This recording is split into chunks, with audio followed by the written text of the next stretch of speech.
Asata Church is a wonderful place. This is actually my first time of ministering here, sharing the word with you. I've always ministered here about in songs.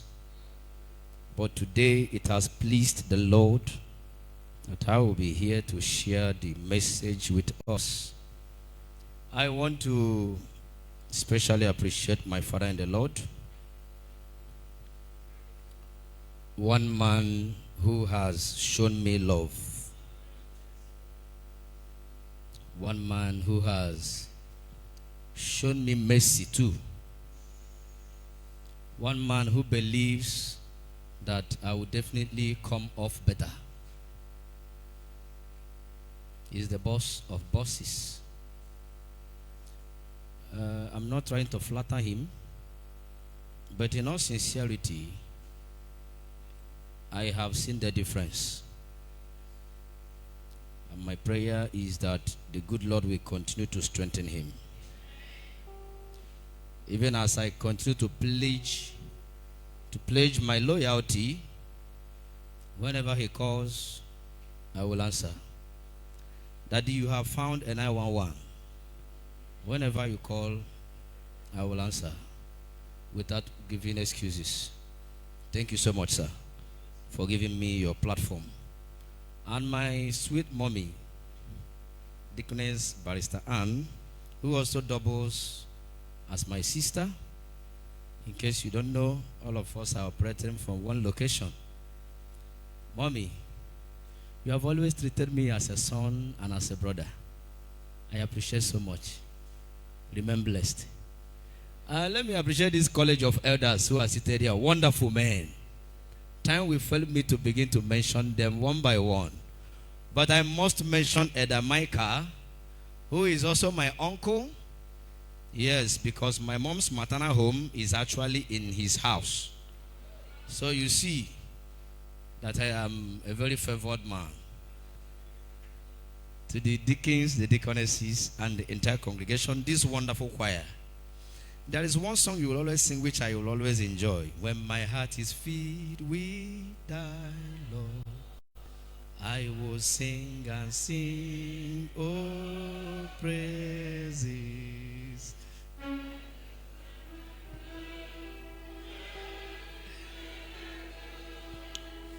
I will shine in thy loving light.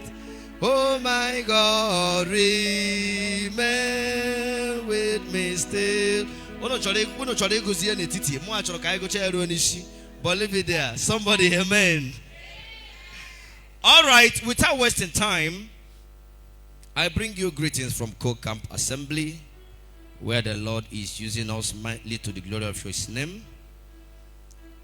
And you know, Co-Camp is another place you would like to visit. Somebody, amen. God is working there. Sorry, I walked in a little bit late. I was trying to make sure that Pastor Alex will find his way to that place before I left. Without wasting time, I would like us to do justice in the next 15-20 minutes. Quickly, as we read from Psalms number 23, stanza 3a. He restored my soul. Leave it there.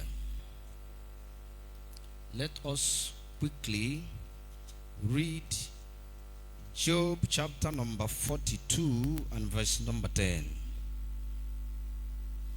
And the Lord turned the captivity of Job when he prayed for his friends, and also the Lord gave Job twice as much as he had before. Amen. And finally, I'm going to read Judges chapter number 16 verse 21 and 22. Judges 16, 21 and 22. But the Philistines took him and put out his eyes and brought him down to Gaza and bound him with fetters of brass, and he did grind in the prison house. Verse 22. Howbeit the hair of his head began to grow again after he was shaven. Let us quickly do justice to this message I have captioned the restoration power of God. Invisible reality. I have made myself available for your use. And I pray that you will use me greatly to the glory of your name. Let your word bless the souls of your children and restore everything the enemy might have stolen from us. In Jesus' mighty name I have prayed. Ọchịchịrị ọ dị n'ụzọ gị, ọ dị ka chi agaghị abọ, mechibidoro gị ụzọ, olileanya gị ọgwụsiwo, ọ dị chi nke mụ mara, ọ na-eme ụzọ n'ebe ụzọ na-adịghị, ọ na-eme ka ọzara mịa mkpụrụ. Aya bụ Jizọs onye nzọpụta. Naanị chere, ọ ga-adịkwa m ọzọ. Naanị chere, ajụla otu ọ ga-esi mee. Naanị chi mara mgbe ọ ga-abụ ma ọ ga-adịkwa m ọzọ.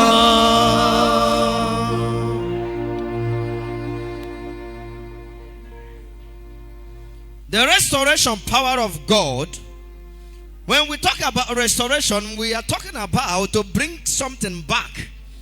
To bring back something that has been lost.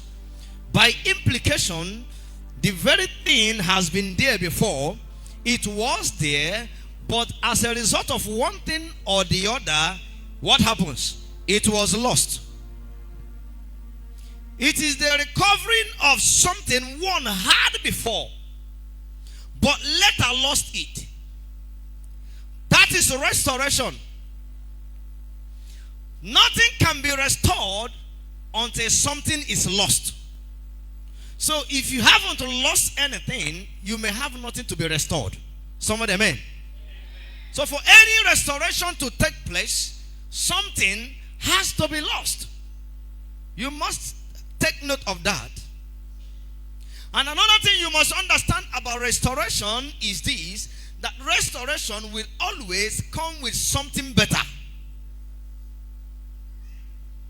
God has never restored a thing and left it the way it originally was.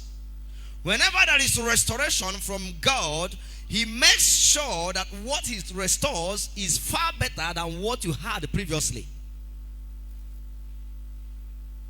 So it is important you know these things. For restoration to take place, something must be lost first. And that's why in Joel chapter number 1 verse 4, scripture says, that which the palmerworm left, the cankerworm has finished. That which the cankerworm has left, the locust has eaten up. It continues and continues. When you read down, you discover that in that scenario, there was an utter destruction. Because those pests never gave what was left the chance to survive. Now fast forward to chapter number 2 verse 25. God promised, and I will restore the years which the cankerworm, the palmerworm, the locust, and the caterpillar have eaten. I will restore.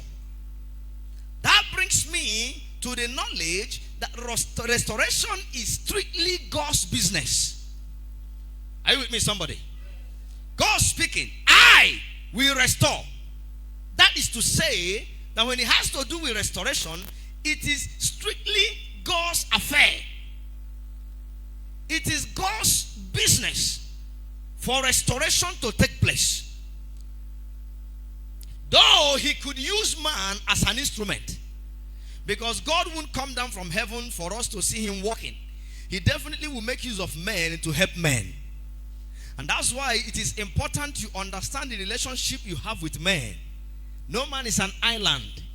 You may want to live a life of isolation, a life of I know it all, I don't need anybody around me. When God has need to bless you, he will begin to run short of men that he will use to reach out to you, because you have already separated yourself from men. So one of the wonderful gifts God has given to mankind is the gift of men.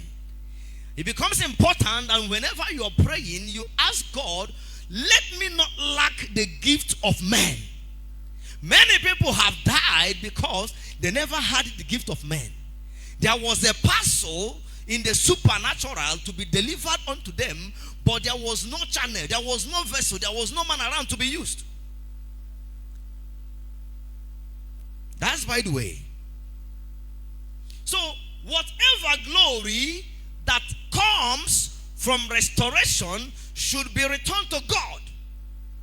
When a man is restored, it's important he returns the glory to God, who happens to be the restorer. Hallelujah. Now note this, that since the fall of man, God has been in the business of restoration. Since the fall of man, immediately Adam failed, God, he activated the business of restoration. And from that moment till this day, God has never stopped restoring men. In order to bring man back to his lost estate and even empower him the more, he had to give us Jesus, who came as a mediator between God and man and used himself to pay our ransom. So restoration took place, that God had to send Jesus, who took the place of that sacrifice, that ultimate sacrifice, so that man could be restored back to his original estate, which he lost to Satan in the Garden of Eden. Somebody, amen. So at any given time, God is restoring men. You must have that at the back of your mind. Let's run along. Now, note the following. If you have your pen, you can write. Note the following about restoration. Number one, restoration is an act of God. I've said it before. And that's why David says in Psalm 23 stanza 3a, he, God, restored what? My soul. So, automatically it is the act of God to restore. And in Psalm 51, stanza number 12, he says, restore unto me the joy of what? Of my salvation. Pointing us to the fact that when it has to do with restoration, it is an act of God. Number two, restoration is a byproduct of God's mercy. A byproduct of God's mercy. If you look at Joel chapter number 2 verse 13, God decided to be merciful to his people. At your own time, you can read it up in Joel chapter 2 verse 13. So restoration is a byproduct of God's mercy. Remember, he has said, I will have mercy on whom I will do what? Have mercy. Now, number three, restoration is a byproduct of God's faithfulness. Because almost all the commands God has given to us in the scripture has to do with conditions. Theologically, we say those things are casuistic, because there is always an if clause there. The if clause is, if you do this, I will do this. If you do this, I will do this. Reason Bible says, if my people which are called by my name, if they do this and do this and do this, I, God, will do this and do this and do this. So his faithfulness is forever sure that he will never slack in his own part of the bargain. So one thing you must also note about restoration is that it is a byproduct of God's faithfulness. Now, let's look at this message for 4 dimensions. I'm trying to match up with my time. 4 dimensions to this message. Let's talk about the restoration of life.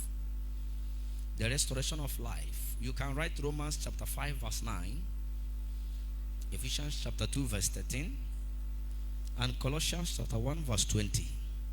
Romans 2 verse 9. If you can project it, I think I will appreciate. Romans chapter number 2 verse 9 quickly.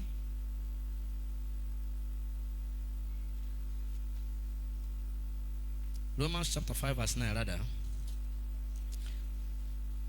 The restoration of life. That is the first dimension of this message. Okay.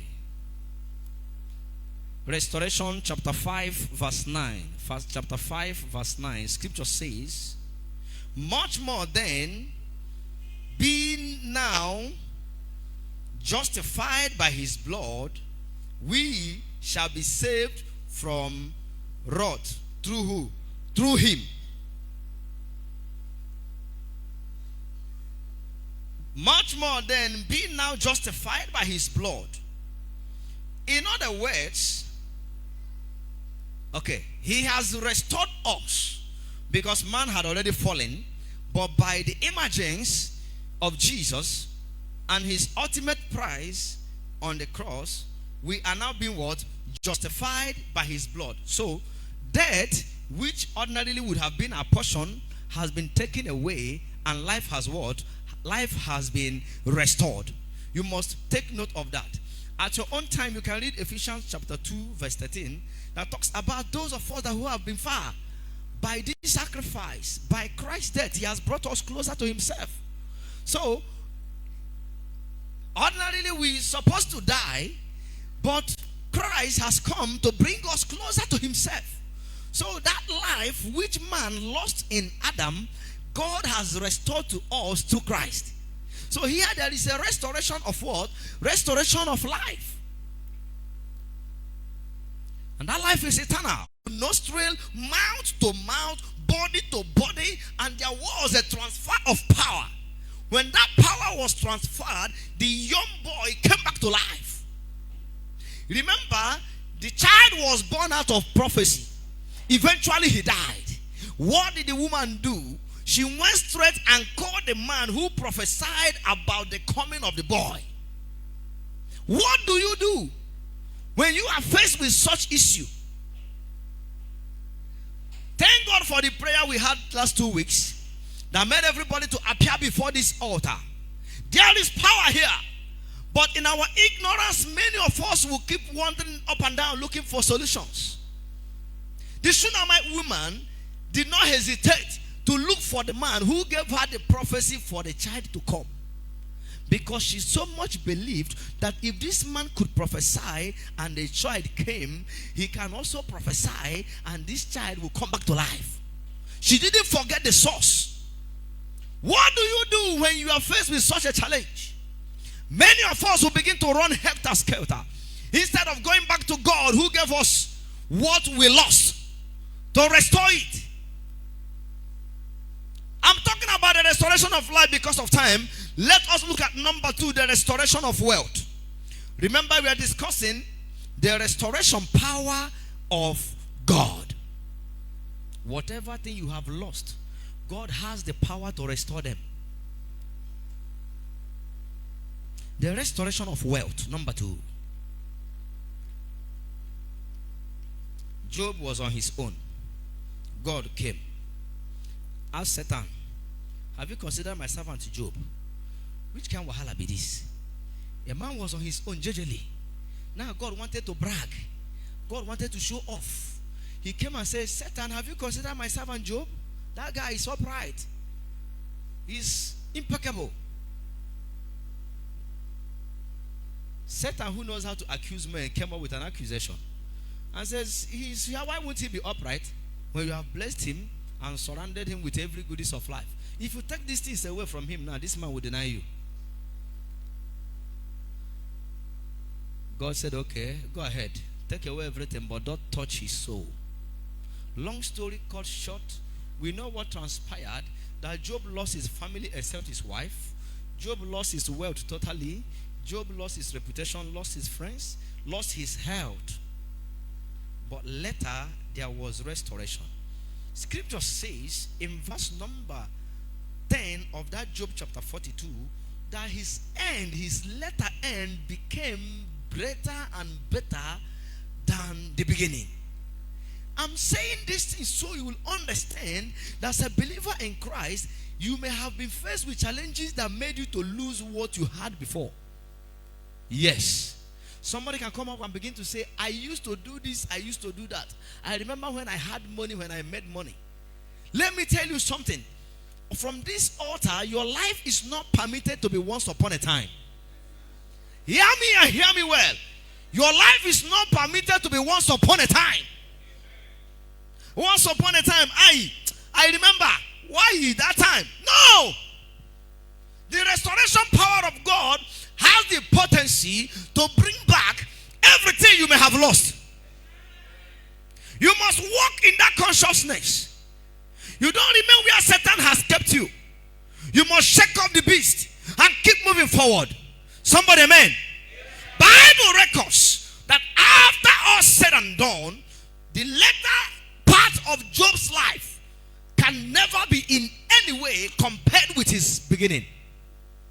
I'm talking about the restoration of wealth. What has Satan stolen from you? What has the enemy taken away from you? Is it your business? God has the power to bring that business back and give you 3 shops. Yes. Is it your capital? God has the power to raise bigger capital for you. I believe in miracles because I've read through the scriptures. I have seen what God has done. I've seen Jesus in action. Whenever Jesus steps up, miracles line up. Somebody, amen. Jesus will step up in your life today, and your miracles will definitely line up. Somebody, amen. Now let me talk about the restoration of position. Number 3. In 1 Samuel chapter number 9 from verse 1 to 13, the restoration of position. 1 Samuel chapter number 9.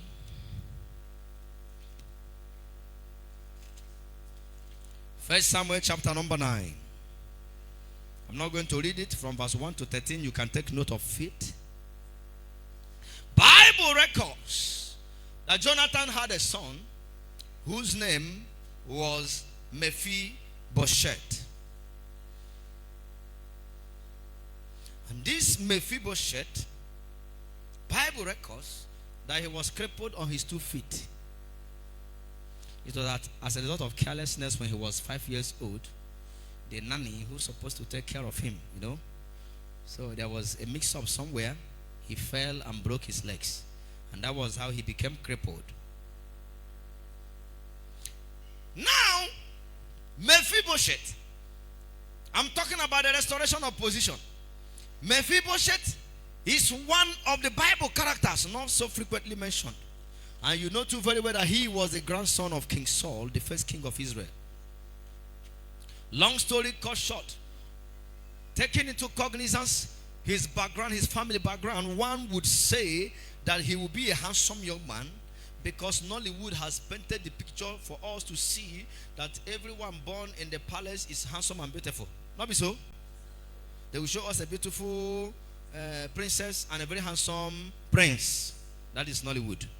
So let me borrow Nollywood now and say that everyone would assume that Mephibosheth, being the son of a king, will be very handsome, will be very viral, will be very, very smart, will be highly educated, and he will take after his father Jonathan. But unfortunately, Mephibosheth was not. Mephibosheth was a twisted, a bruised, and incapacitated victim whose broken ankles and twisted limbs have exiled him to a terrible place called Lodebar. Because of his condition, he was moved to Lodebar. Lodebar, which is literally translated to mean in Hebrew a place of no communication. Lo means no, and Debar means word, a place of no word, a place of no communication, a place of no interaction. Where has issues of life put you? has issues of life exiled you to a land of no communication, has troubles of life put you in a condition of you don't even know what to do. Mephibosheth found himself in a situation where he was only waiting for the right time for him to die, because he has lost touch completely with the palace. He has lost a complete touch with his status as a prince. Mephibosheth lost the privilege of the palace. He lost virtually everything. In fact, he was left in Lodebar. And now there was a man called Ziba, the son of Micaiah, who was taking the place of Mephibosheth. He was enjoying what Mephibosheth should enjoy. Bible records that this man called Ziba had where King David was. Reason was he wanted him to remain where he was so that he would continue to enjoy what he was enjoying. But one day, somebody say one day, God will remember you.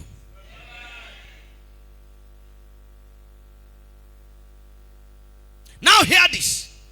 Irrespective of any condition that has dropped you in a land of no communication, there is a good news for you.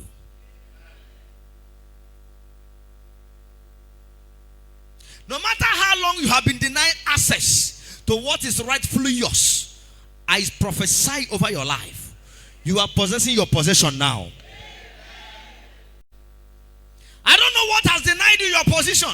I don't know what has denied you your right. I don't know what has denied you your calling. God is speaking. The time is now.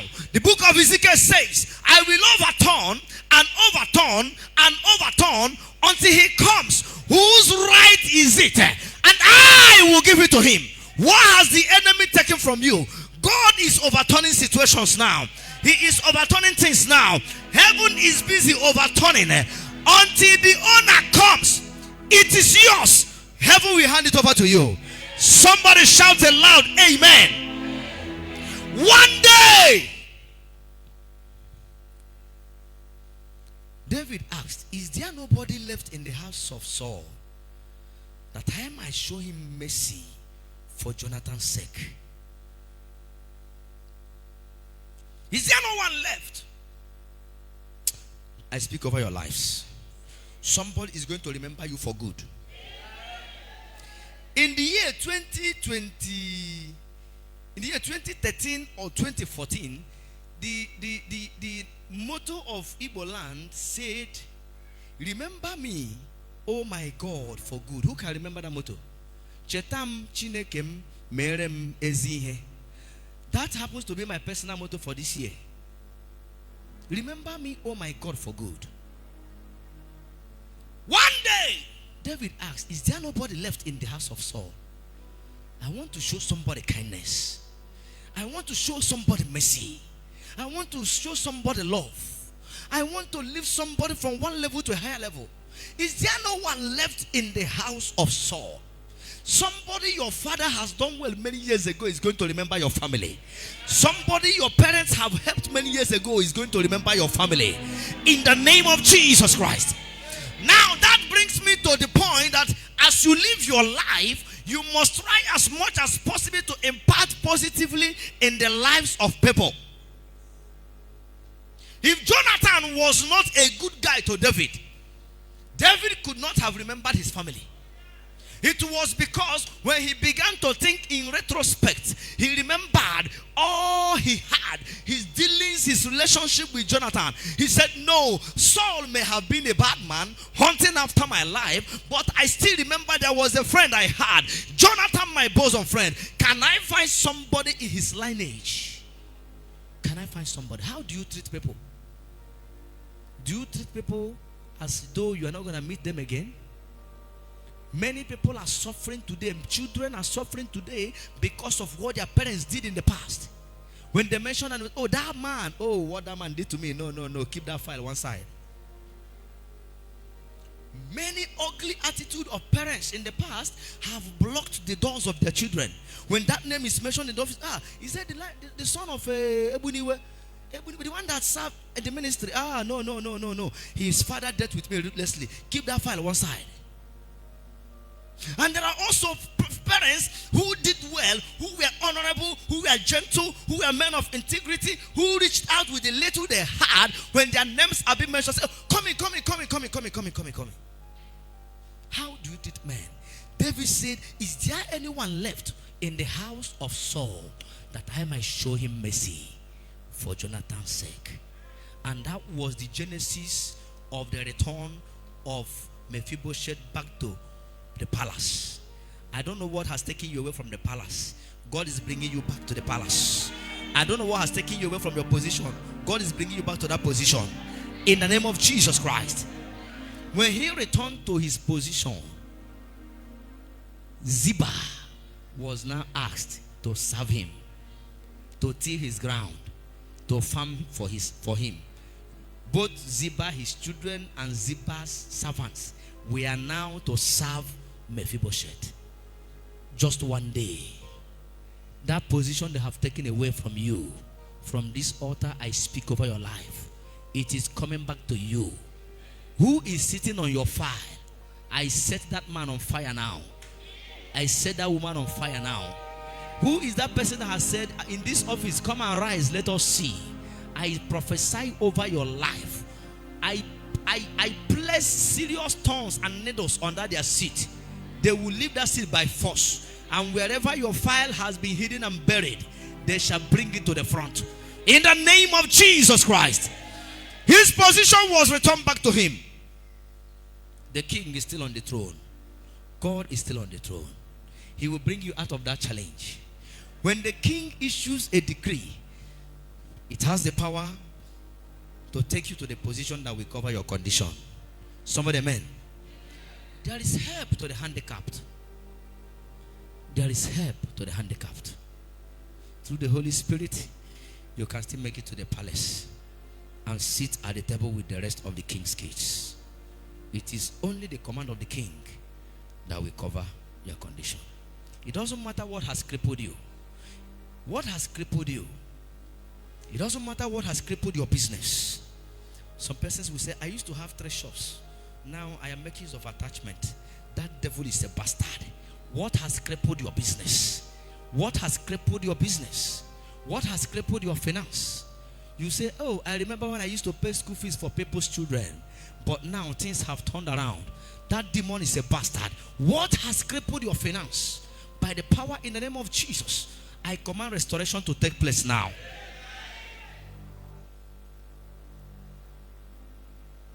God will do it. That position was restored. Let me show you the last thing, then we'll pray. Let me show you the last thing, then we'll pray.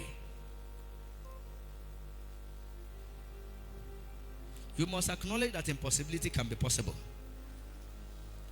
Don't write yourself off. What did I say? Don't write yourself off.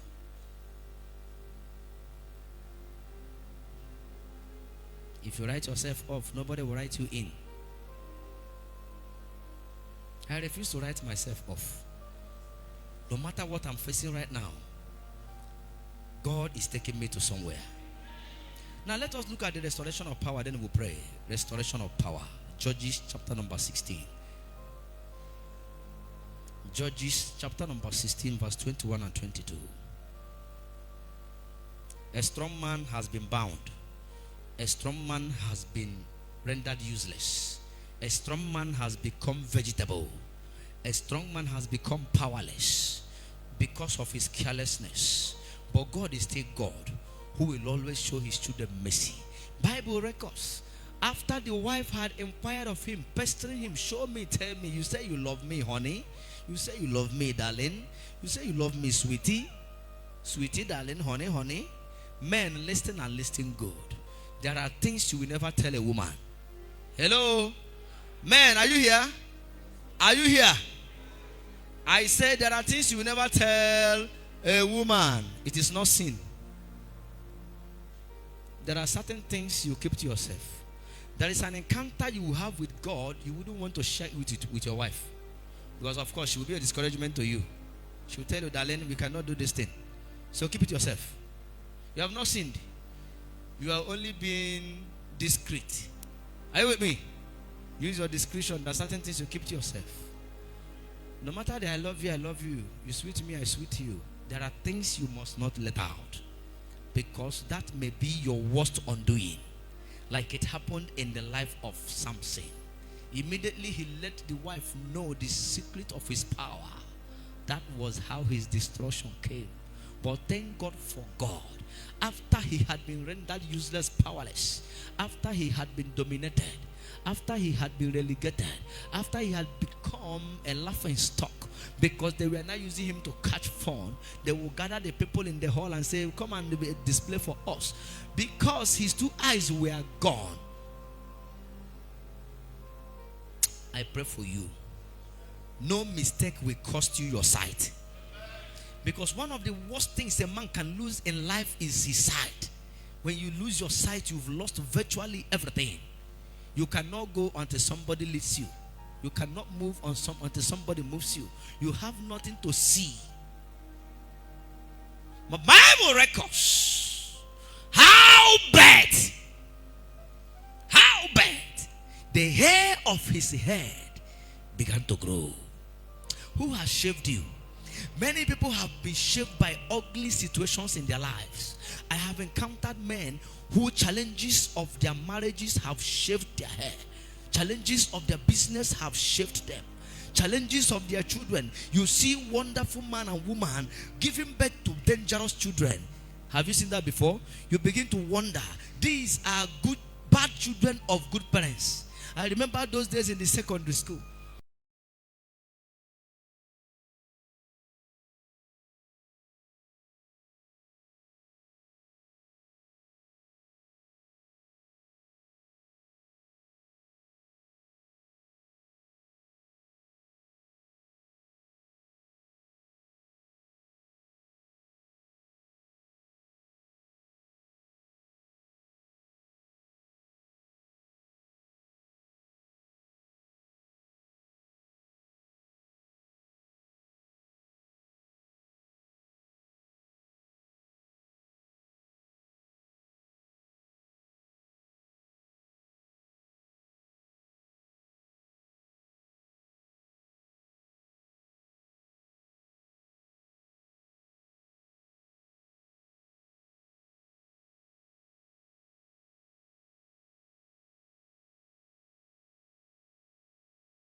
even power to deliver, even power to make rich, even power to make wealthy, even power to make you stand and begin to walk on your two legs.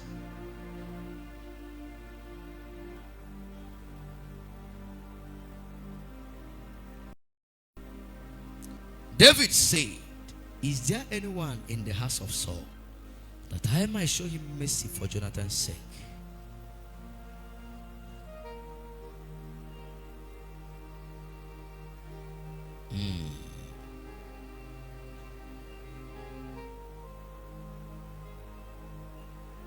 Jesus. Can you talk to God and say, Lord, let my helper locate me right now? We have 2 months to the end of the year. No matter the distance, your helper can locate you. Mephibosheth never knew that his help was coming. Suddenly, his help came. Can you talk to God? Where is my helper? Let my helper locate me now. Let my helper locate me.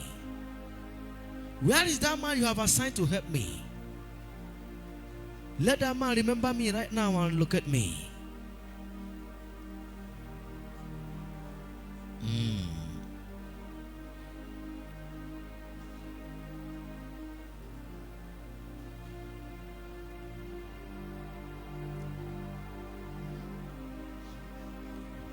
Agadi kwamozo nani chere ajula otonge sime nani chi mara mboga boma agadi kwamozo.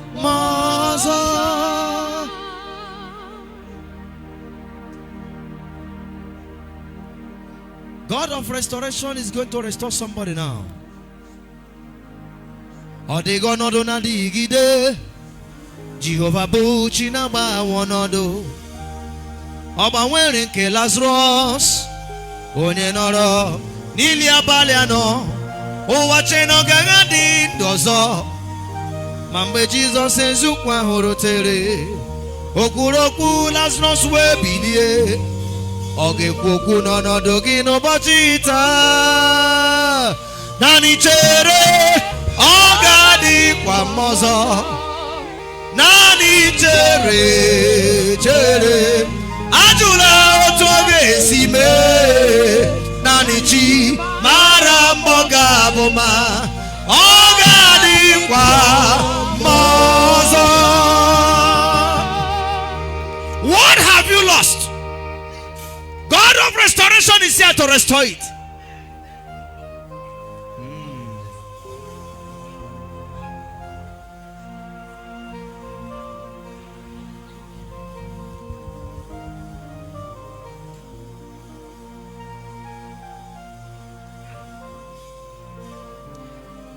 Talk to God. Say, my Father, take me to the position that will cover my condition. Talk to God. Say, my Father, take me to the position that will cover my limitations. Take me to that position that will cover my limitations. That position that will cover my conditions. He can do it. He did it in the life of Mephibosheth. He can do it for you. God can take you back to the position that will cover your limitations.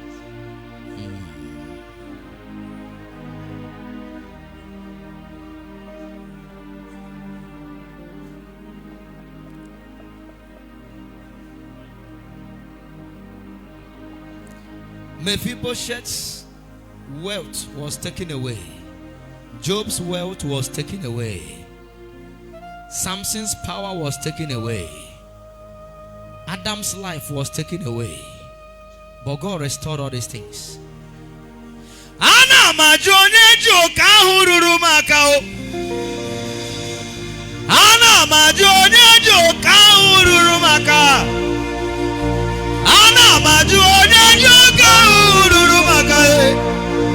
Ana majonye joka hururu. Akubaja kajia okeke werumaka okubadiakajia okeke werumaka.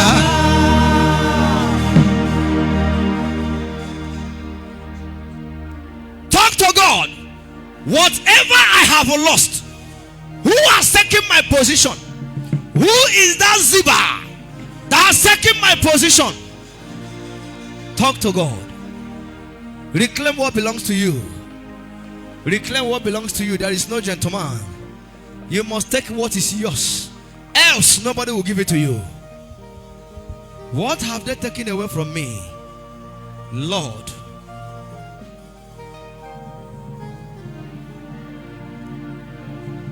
You have the power to take back your customers even in the market. Occultic men and women who are using occultic powers to do business in the market. They want to do something that nobody sells except them. You can have your customers back. What has made your customers to abandon your shop? Call them to come back now. Because restoration is taking place. Even restoration of your customers. Jesus.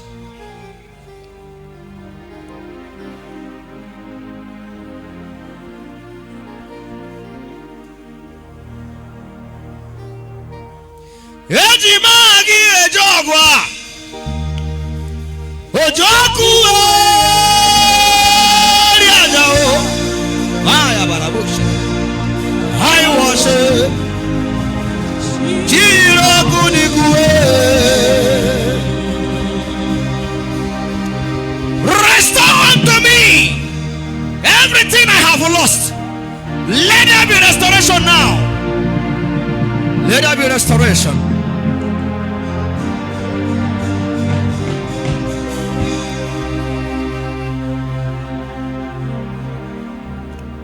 Let there be restoration now.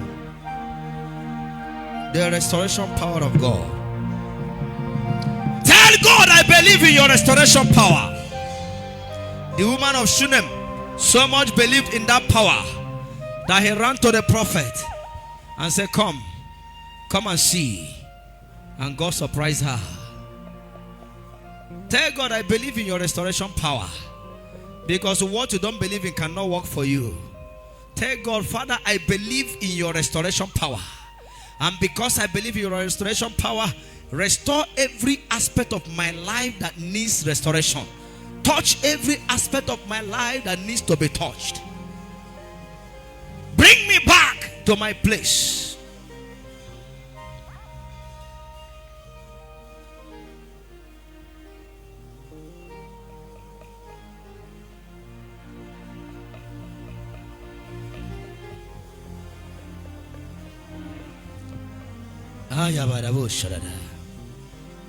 Under the shadow of thy throne, thy saints have dwelt secure.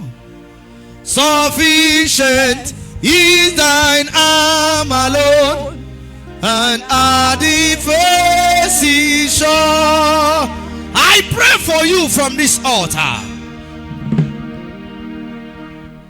that everything you have lost, everything the enemy has taken away from you, let the God of restoration restore them now. Let there be restoration in your business, restoration in your family, restoration in your office, restoration in your workshop, restoration in your ministry. In the name of Jesus. And I will restore the years the cankerworm, the palmer worm, the caterpillar, and the locust have eaten, says the Lord. He is the same God yesterday, today, and forever. He can never change. He has never changed, and he will not see us and change. Therefore, in his faithfulness, may he restore you. May he restore your life, restore your health, restore your finance, restore your wealth, restore your business, restore your power. In the name of Jesus.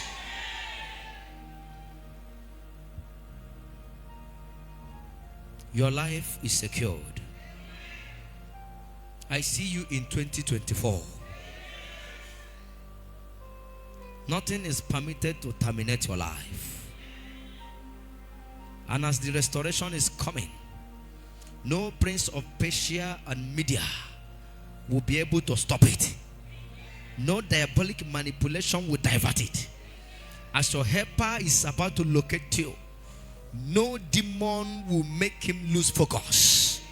I strategically position you where your helper will see you easily. Receive help now.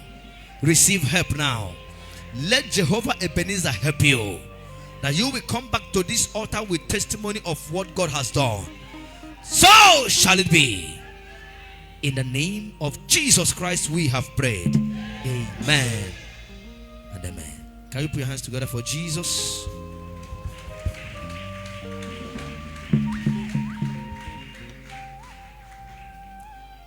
Lord, it is me, the one you love. Lord, it is me. All right. Lord, it is me, the one you save. Lord, it is me. Whoa, yo, I am Desperate for you.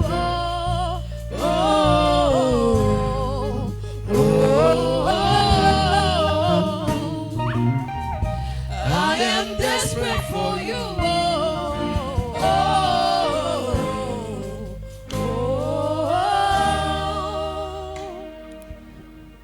Amen. Are you blessed? It doesn't show on your faces. Are you blessed? Smile small. If your neighbor is not smiling, something is wrong. Make that sister there to smile. Smile. Take your problem to the Lord and do what? And leave it there.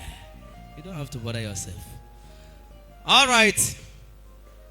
You know, this is my first time of coming to this place in a manner like this.